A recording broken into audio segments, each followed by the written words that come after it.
はい、皆さん、こんにちは。こんにちは。こんにちは。こんにちは。今日はですね、この二人、インタビューしたいと思います。この二人はですね、今日、日本に行きますね。はい。日本に行きますね。Hai. Oke, pertama-tama saya mau nanya, bukan nanya sih, pertama-tama saya mau ucapin selamat dulu. Selamat dari sekian lama ya, perjalanan yang lumayan panjang, belajarnya juga tayang sekali. Dan akhirnya hari ini itu bisa berangkat ke Jepang ya. Jam berapa ya hari ini? Kita dari LPK ya Iya. khususnya. Itu berangkat jam 2 ke bandara, tapi di tiketnya itu setengah 6 sudah kita take off. Setengah 6. Ini Iya. jam 2 berarti ya? Iya, jam 2 berangkat. Ini Jam 4 tuh kita check in. Oh, jam. Jam 4 check in. Udah mau check in aja gitu. Iya. Cepet banget. Oke, selanjutnya saya mau nanya ya, apa namanya terkait perasaannya ya. Perasaannya gimana? Ini dari oh ya, kenalin dulu nih namanya siapa? Nama saya itu Gusti Lanang Yudi Artawan. Panggilannya? Yudi aja cukup. Yudi itu Thomas Mas. Yondi. Iya, nanti kata saya. Saya Edi Juliadi Saputra, biasa dipanggil Edi Tok Yondi Preset. Ini tuh Yondi Prasen ya. Pertama-tama oke, silakan perasaan dan kesan-kesannya gimana nih? Konnichiwa minasang. Kalau ditanya kesan-kesan ya, pertama pasti senang karena dari dulu juga memang udah pengen sih kerja di Jepang, akhirnya kesampaian juga sekarang dapat pengalaman baru. Setelah itu yang pasti membuat kita bukan membuat sih, menjadikan bahasa Jepang kita lebih baik dari sekarang gitu sih. Harapannya ya? Iya, harapan saya. Untuk tanya perasaan, deg-degan pasti sensei. Pasti. Iya kan, karena pertama kali kerja di negara orang, yang kadang-kadang kita kerja di negara sendiri aja masih agak kesusahan, apalagi kita kerja di negara orang gitu. Tapi tetap semangat tujuannya.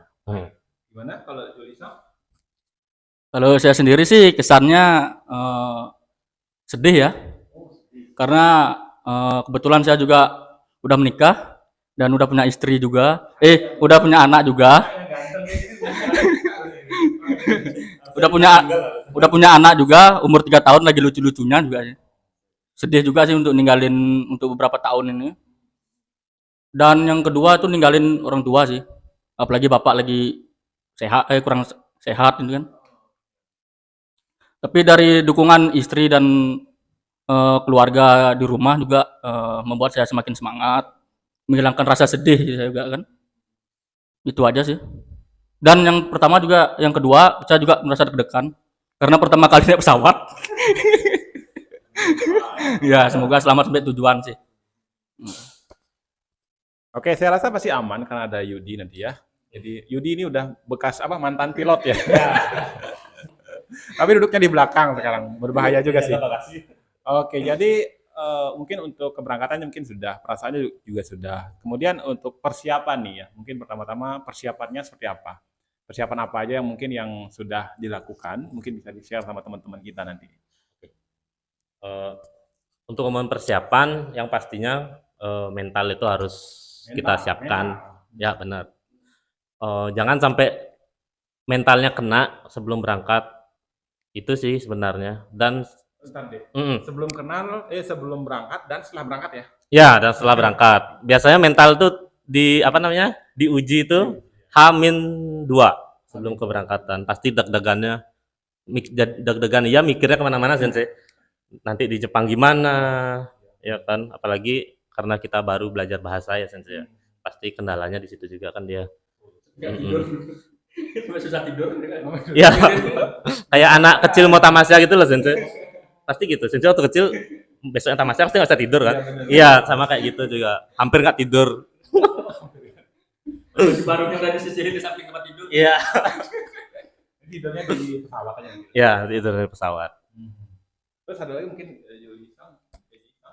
Untuk persiapannya, yang pertama sih yang dibilang sama Yudi, mental yang pertama. Mental dari kita baru masuk di Gaku atau di sekolah mau belajar bahasa Jepang, mental kita udah harus mateng. Sebelum berangkat itu udah bener harus kita praktekin mental kita di negara orang itu untuk bekerja. Untuk yang kedua, untuk persiapannya sih, yang pertama itu Yang kedua doa orang tua sih, yang terutama ibu itu. Benar-benar harus minta doa seorang ibu itu benar. Walaupun kita udah menikah sebagai seorang suami, kita harus minta doa dari ibu. Benar. Itu aja sih. Hoi, naruhodo. So dan jadi kalau orang tua ya khususnya orang tua kedua-duanya ya. Jadi kita nggak ngambil satu-satu, memang sangat penting sekali ya. Terus untuk bawaannya nih, apa yang dibawa nih mungkin untuk masalah makanan? Karena di Jepang kan mungkin pertama-tama kita nggak terbiasa dengan makanannya gitu ya. Mungkin ada kekhawatiran nggak tentang makanan sehingga membawa mungkin banyak Indomie ya, kemudian bumbu-bumbu dan segala macamnya. Ada nggak seperti itu? Boleh nyebut merek kan? Boleh. Aman berarti ya. Kalau yang instan kayak mie gitu ya Sensei ya? Ada, kita bawa pasti. Ya minimal 1 dus lah, pakai menuhin koper ya kan Sensei. Satu dus. Serius Sensei, 1 dus ya. Isinya berapa ya? 40 kalau nggak salah. 40. Ya. Jadi mau jualan sana ya? Ya, makanya harus banyak kan. Habis itu karena senang ngopi, jadi bawa kopi 2, apa sih namanya? Kalau di Bali kan renteng itu. Oh, 2 renteng. 2 renteng sama teh saya bawa. Setelah itu apa lagi ya? Bumbu-bumbu yang penting. Bumbu-bumbu. Iya, misalnya kalian beli daging misalnya yang teman-teman yang mau berangkat nih, yang bingung mau bawa apa, bumbu sih paling penting Sensei. Bumbu Kayak ya? bumbu racik apa gitu misalnya. Bumbu cinta gitu ya? Iya. Bumbu-bumbu bumbu-bumbu harapan kalian juga bawa boleh. Banyak bumbu ya? Iya, banyak bumbu. Jadi gampang gitu loh. Apalagi mungkin jamnya berbeda sama kita di sini ya cara. Kita harus nyiapin makanan secara ini cepat gitu loh Sensei.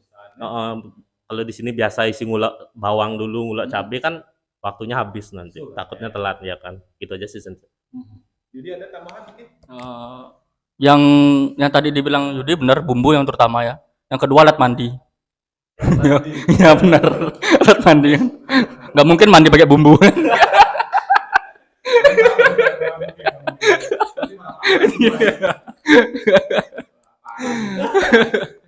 Kenapa sih bawa bumbu dari Indonesia? Kenapa nggak beli di sana aja itu? Soalnya kita tuh juga di sana kita harus beradaptasi sama makanan yang di sana gitu kan. Lidah kita kan orang Indonesia nggak terbiasa sama makanan di sana kan. Jadi yang kedua tuh kita bawa apa namanya bon cabe. Soalnya lidah kita tuh kalau kurang pedas sedikit ya gimana gitu rasanya.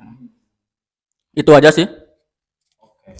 Jadi bumbu minasang, bumbu ya. Selain itu mungkin juga bumbu, mungkin untuk persiapan berapa bulan aja sih sebenarnya ya. Yang namanya itu dibawa pasti akan habis juga. Kalau boleh saya nyaranin mungkin juga kalau misalkan makanan kurang pedas itu kurang enak sih ya. Cuman mau nggak mau kita juga harus mencoba masakan Jepang, beradaptasi ya. Karena itu juga kalau kita ngomongin katanya ya untuk kesehatan itu bagus kalau tanpa terlalu banyak yang namanya cabai atau rasa-rasa pedas lah ya. Tapi kalau memang sudah menikmati di Jepang itu nanti masakannya itu semua enak loh, walaupun nggak pedas. Asal mau nerima. Karena biasa aja. Ya, jadi terbiasa jadi ya, karena sering jadi terbiasa, jadi apa jadinya? Ya enak jadinya gitu. Tapi beda lagi kasusnya kalau misalkan apa hal-hal yang kita lakukan selalu sering bosen jadi ya. Oke. Saya juga Islam nih untuk makanan di sana itu kan mayoritas di mana? Ya itu dah kurang nggak banyak makanan yang nggak halal itu loh untuk kita. Tapi mau nggak mau gitu, kita sebagai orang yang Muslim sebelum kita udah memutuskan untuk ke Jepang itu kita harus terima budaya yang diterapkan di Jepang sebenarnya. Makanannya, apanya, apa cara berpakaiannya kita harus terima gitu, nggak usah munafik jadi orang itu.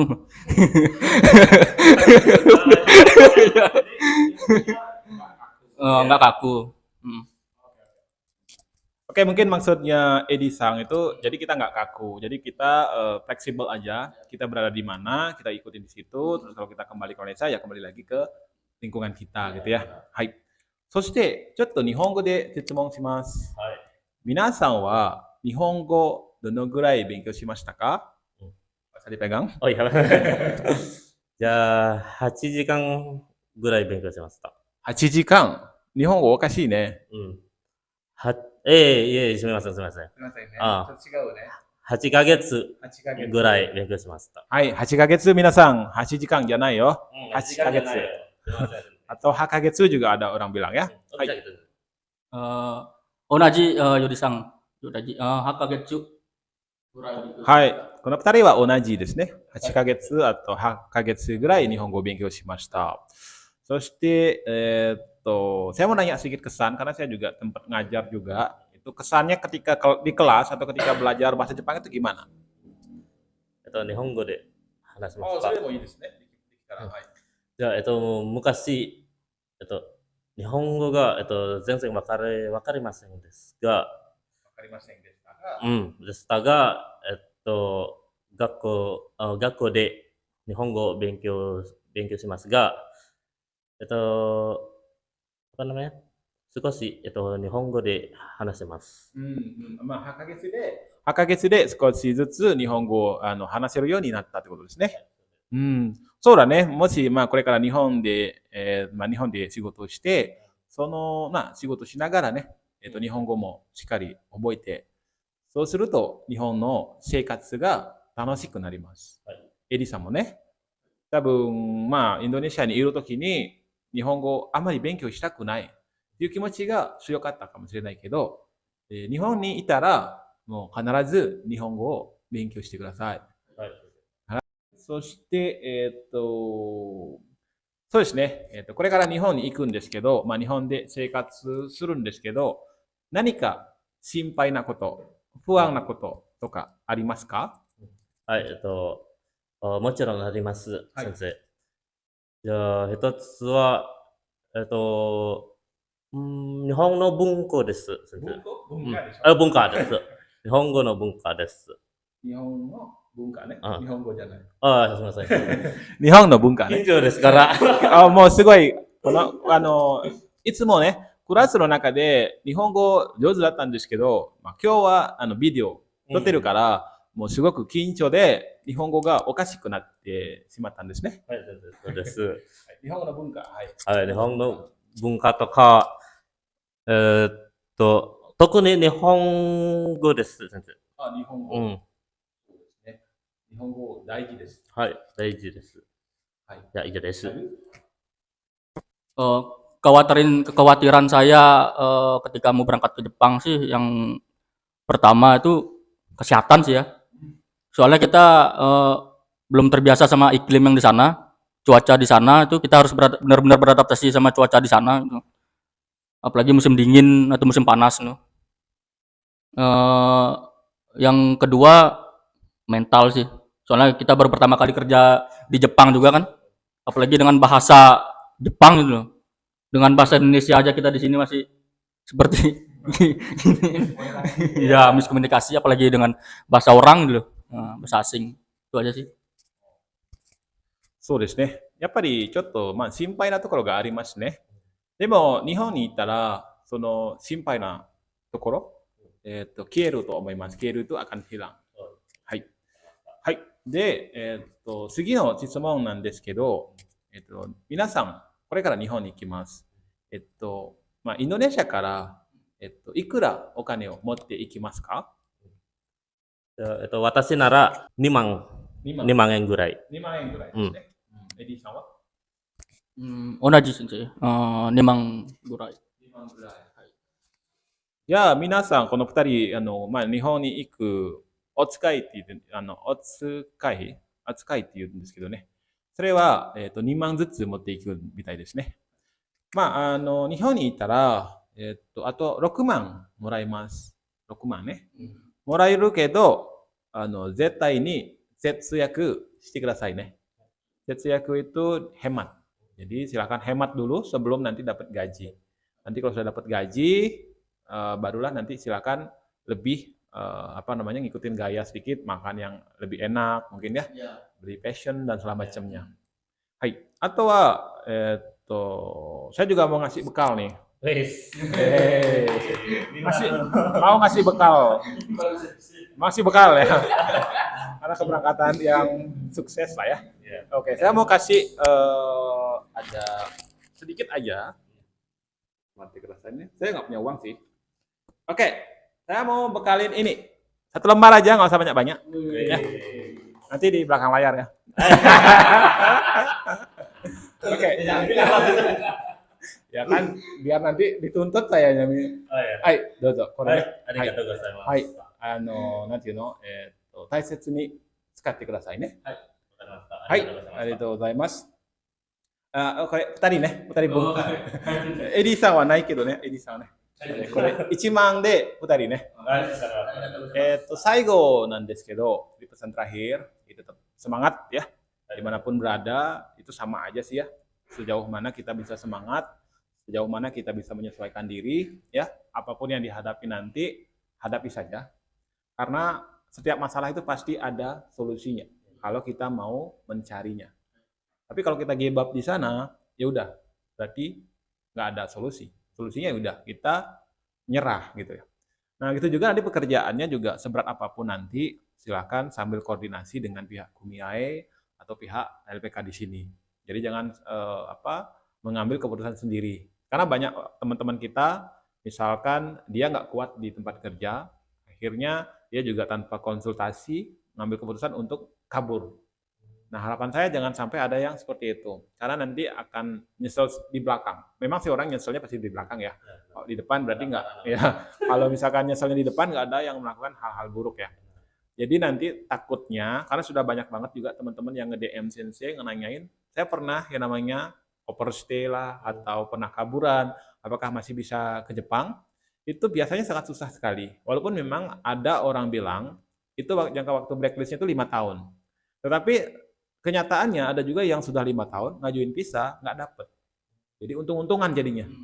Jadi siapa tahu ke depan lagi punya impian buat ke Jepang, itu biar bisa bolak-balik.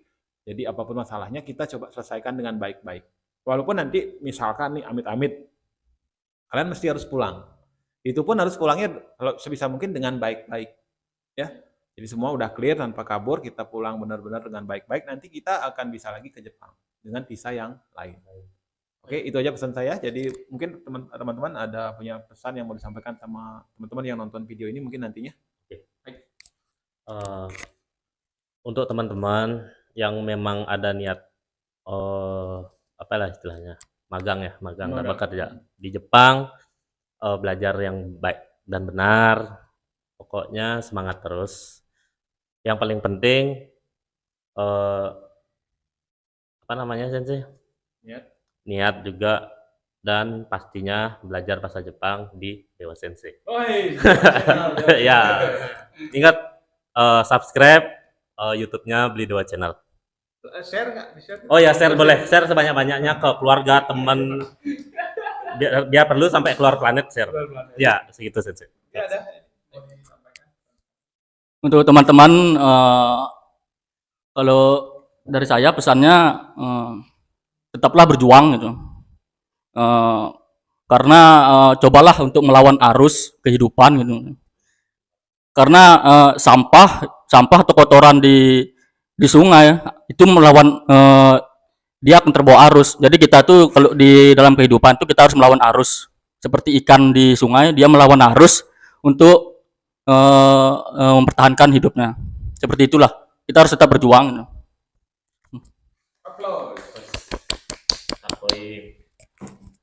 Hai, 皆さん、ありがとうございます。やっぱりね、気をつけて、日本に着いたら、また連絡してください。Ini kita cukup sampai sini dulu ya. Jadi karena kameramen kita sudah keringetan.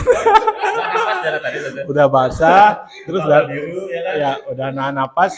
Terima kasih sekali kameramen, arigatou gozaimasu. Dewa, minasan, arigatou gozaimasu. Ya, mata ne.